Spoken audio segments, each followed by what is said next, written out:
menyerahkan suara kami. Suara kami adalah suara kebenaran.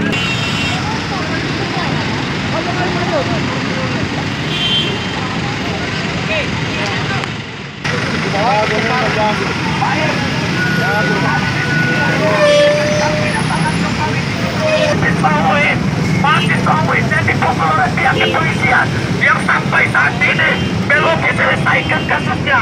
Belum lagi mahasiswa yang ditembak oleh pihak kepolisian. Belum lagi